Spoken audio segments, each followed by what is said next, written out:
Un nouveau charnier avec 7 corps découverts près de Kherson. Vladimir Poutine refuse toujours des pourparlers de paix avec les conditions imposées par l'Occident. Des restes d'animaux reçus dans plusieurs ambassades ukrainiennes en Europe.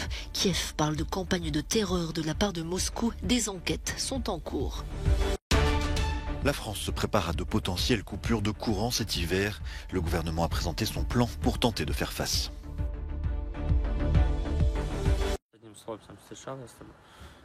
Ici, dans le village de Pravdin, près de Kherson, les fouilles révèlent le pire. Les corps de 6 hommes et d'une jeune fille de 16 ans ont été exhumés. Les forces d'occupation russes les auraient exécutés. Certaines des victimes auraient reçu une balle dans la tête, les bras attachés dans le dos.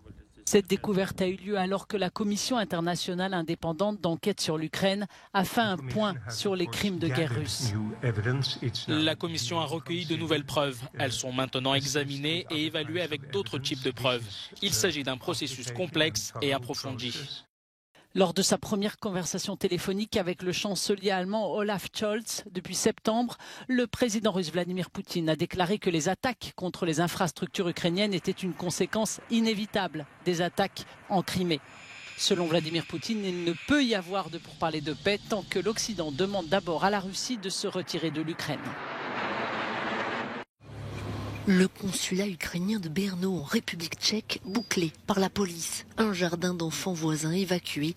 Depuis plusieurs jours, des représentations diplomatiques ukrainiennes en Europe reçoivent des colis contenant des yeux d'animaux.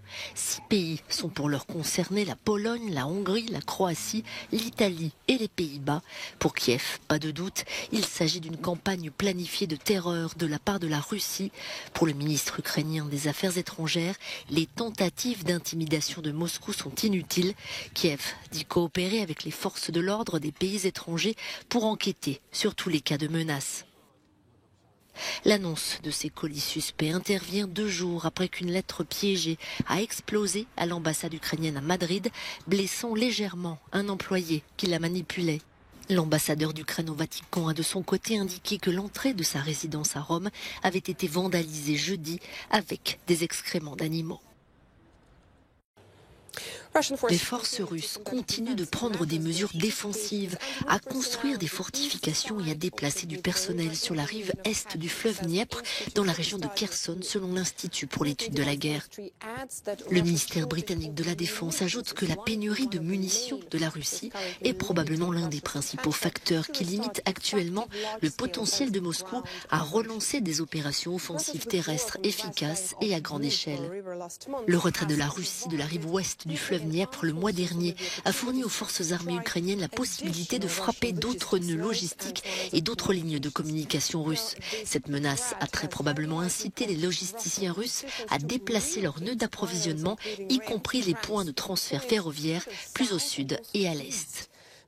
Jetons un coup d'œil en direction de la ligne Kherson-Zaporizhzhia, où les mouvements des troupes russes peuvent suggérer qu'elles ne peuvent pas défendre les zones critiques dans un contexte de multiplication des frappes ukrainiennes sur les forces et la logistique russe. L'état-major ukrainien signale que les forces russes se sont retirées ou sont en train de retirer des soldats des villes de Poloï, Mikhaïlivka et Ingernerne dans la région de Zaporizhzhia. Le retrait potentiel de Poloï est particulièrement notable car la localité se trouve à un carrefour routier critique et les forces russes auraient probablement plus de mal à défendre Tokmak contre d'éventuelles opérations ukrainiennes sans le contrôle de ce carrefour. Le retrait d'une position critique peut suggérer que les forces russes ne peuvent pas défendre la totalité de la ligne de front dans la région de Zaporizhzhia et qu'elles établissent des priorités quant à l'endroit où concentrer leurs forces. Il est tout aussi probable que les forces russes réorientent leur regroupement dans la région de Zaporizhzhia et qu'elles fassent revenir des hommes dans ces localités.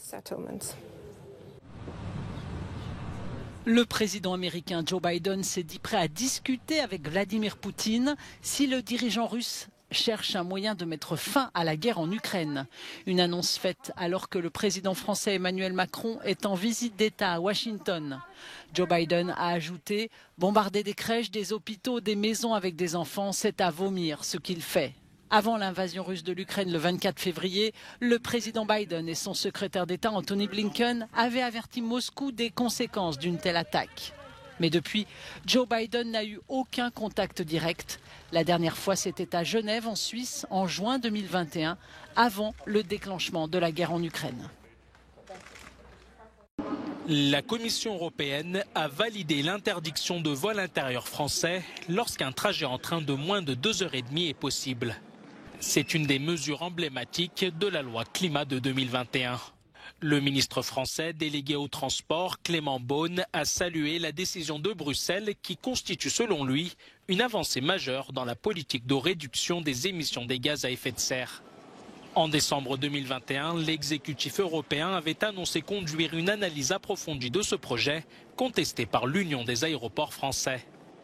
Depuis, des discussions ont eu lieu entre Bruxelles et Paris pour assurer la conformité de cette mesure à la législation européenne. D'après le règlement européen sur les services aériens, un État membre peut, lorsqu'il existe des problèmes graves en matière d'environnement, limiter ou refuser l'exercice des droits de trafic, notamment lorsque d'autres modes de transport fournissent un service satisfaisant. Depuis l'invasion de l'Ukraine, les Russes proches du Kremlin ne sont plus les bienvenus en Suisse. Selon le secrétariat d'État à l'économie, le montant des avoirs russes gelés en Suisse s'élève à 7,6 milliards d'euros. Au total, c'est plus de 1200 personnes et 116 entreprises qui ont été sanctionnées en Suisse. Je pense qu'il faut distinguer les 7,5 milliards de francs. Ce sont des fonds et des avoirs de personnes qui sont sur les listes de sanctions de l'Union européenne et qui ont été reprises par la Suisse. Quant aux 46,9 milliards, il s'agit des avoirs de personnes qui ne sont pas sanctionnées. Ce sont donc des Russes qui ont leur capital en Suisse et nous verrions aussi cette différence dans l'Union européenne si les chiffres publiés par Bruxelles étaient plus précis.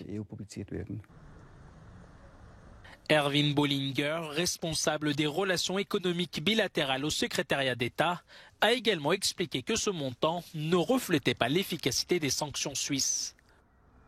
Nous ne pouvons que soupçonner ce qui se cache derrière. Les avoirs des personnes qui vivent ou résident en Suisse ou dans l'Union européenne ne sont pas comptabilisés. Cela fait beaucoup de monde, d'où cette grande différence. En plus des fonds bloqués, les banques suisses ont l'interdiction d'accepter des dépôts de ressortissants russes si la valeur totale des dépôts dépasse 100 000 francs. Après le début de l'invasion de l'Ukraine, le gouvernement suisse a rapidement décidé de s'aligner sur les sanctions prises par l'Union européenne.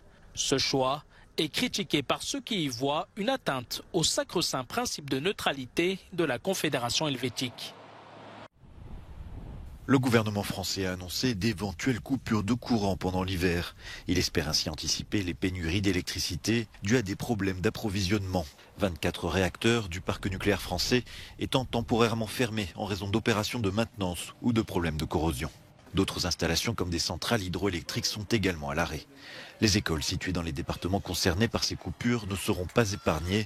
L'objectif demandé au préfet est de réduire la consommation d'électricité à 38% de la normale, tout en maintenant les services essentiels comme les hôpitaux ou les services de secours qui resteront joignables via le numéro européen d'urgence 112. Les services ferroviaires pourraient également être réduits afin d'éviter d'avoir des passagers bloqués en pleine voie. Ces coupures, qui ne dureront pas plus de 2 heures, auront certainement lieu lors des pics de consommation le matin ou le soir. Un site web a été lancé pour que les habitants puissent voir si leur département est touché. L'objectif est d'éviter les incidents incontrôlés qui pourraient faire tomber l'ensemble du réseau. Et tu pourras mettre à 13h03. Il faut qu'il y ait toujours en face de la consommation autant de production. Et donc si jamais ceci n'était pas maintenu, eh bien on peut à ce moment-là perdre le réseau. C'est ce qu'on appelle une panne géante ou un blackout. Et évidemment, tout le but, c'est d'éviter ce genre de problématique. Les habitants et les industriels sont appelés à modérer leur consommation d'électricité pour éviter que le plan ne soit nécessaire.